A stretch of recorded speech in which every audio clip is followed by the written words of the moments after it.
It was absolutely uh, by mistake. It was.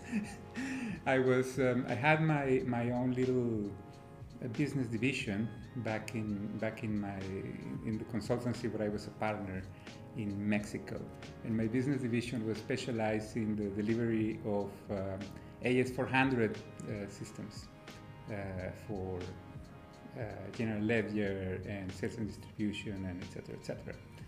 And in that same consulting firm, we also had SAP. And at some point, we had to decide whether we continued with AS400, BPIX, or SAP. And we decided to go for SAP, so I migrated all my team, including myself, to the SAP arena.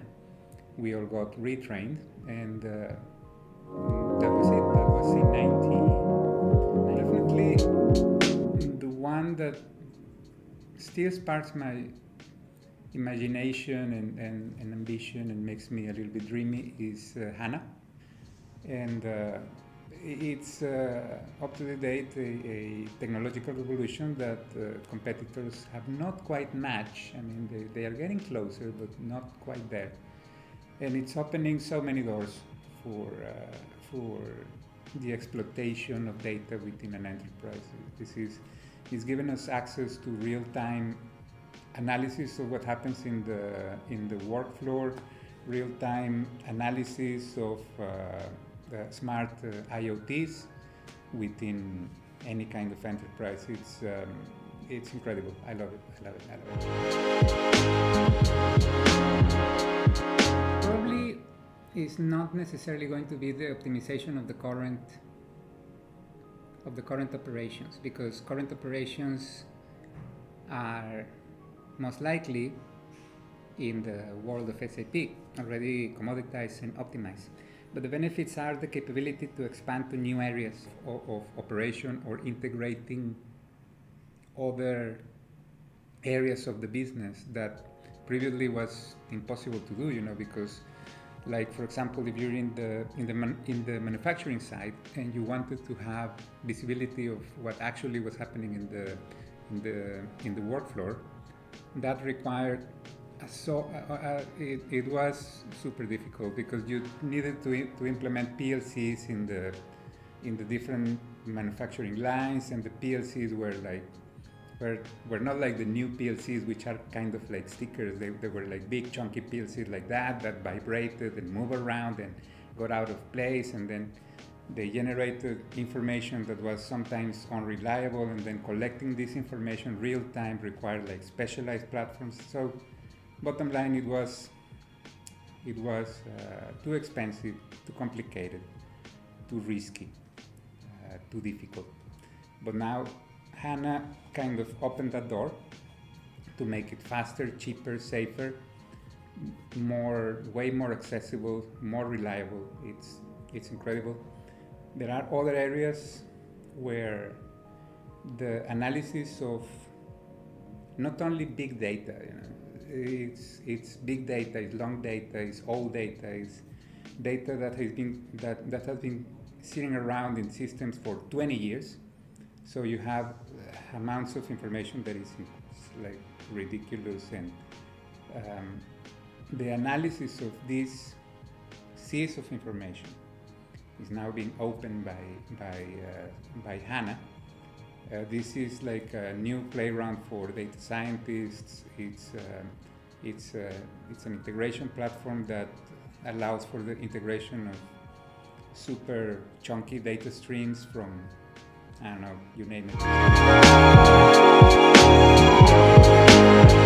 That is a super difficult question, because I'm not part of the strategic planning within SAP AG in Waldorf, so couldn't say. But the other thing, or the other area where I believe SAP has a great area of opportunity, is the marketplace, the SAP marketplace, this ecosystem that SAP has developed to integrate content developed by external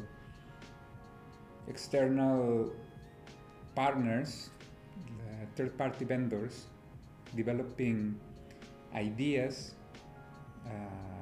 add-ons, new applications, extensions, whatever you want to add. There is a marketplace for that, and it's a fantastic idea.